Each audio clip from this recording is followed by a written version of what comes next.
Here I've created a piece of fabric which increases from the bottom to the top using the increases known as knit into the front and back and purl into the front and back. So on this side I've done knit into the front and back, and this side I've done purl into the front and back. With this type of increase, you'll notice that you end up with this little horizontal bar here, which is actually caused by the point when we knit into the back of the stitch. So with this increase, it's not an invisible increase, it's rather visible. That can be something good because it can be used to be decorative, as a decorative increase, and it's also really easy to count how many increases you've done. Alright, now I've done 1, 2, this many increases. Alright, so on this I've done one edge stitch, and then the next stitch is the increase stitch. And then on the purl side I've done one purl, and then the next stitch is the increase stitch. So one stitch, one normal knit stitch, and then we get to working the knit into the front and the back of the loop. So with the place where we normally insert the needle just to make a normal knit stitch, that is the front loop, the front of the stitch here. The back loop is this one back here. So when we make this stitch, this knit into the front and the back, we make like a normal knit stitch, but we don't remove this stitch from the left hand needle yet. We keep it on and insert the right hand needle into the back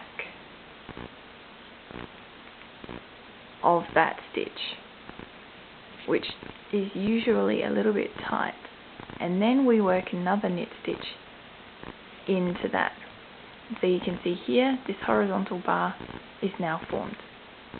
This first stitch here was our edging stitch, then we did the knit into the front and the back of the next stitch, and that means that here there was only one stitch and now there are two, so there's our increase.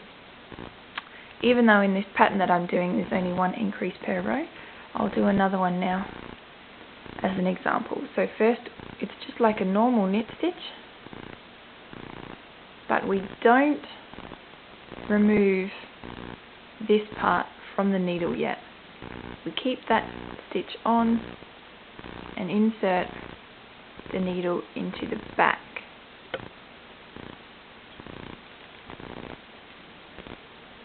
And work a knit stitch. Same again. We'll do another increase. So first, just like a normal knit stitch into the front. Don't remove the old stitch. Instead, find the back of that stitch and work another knit. Sometimes this is also called the bar increase because of these little horizontal bars that are on there. Or in your pattern, often it will be abbreviated to KFB, i.e. knit front and back, KFB.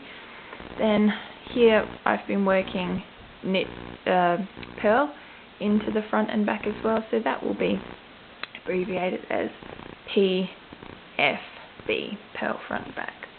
So same thing on the purl side. I've got one stitch, just in my pattern I've got one stitch as an edging. Then with our next purl stitch, this is going to be to the purl in the front in the back stitch. So we insert the needle exactly the same as to make a normal purl stitch, but we don't remove this yet. Instead, we search out the back of the stitch and insert the needle into that. This is not as easy as the knit into the front and the back. Let's do that again. So here's the front of our purl stitch and here's the back of our purl stitch. First of all, we insert into the front, make a purl, but we don't remove that old stitch instead, you can see this back part poking out there. We find the back, insert it into there. If you're working something with a really tight tension, it'll be very hard to work these.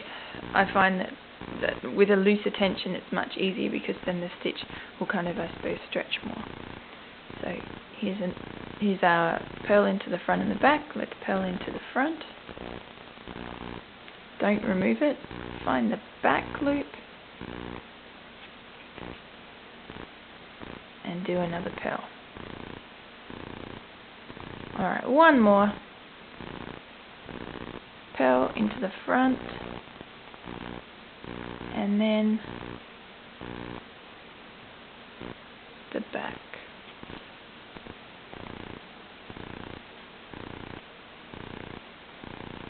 There we go. And then we can see that from the right side of the work,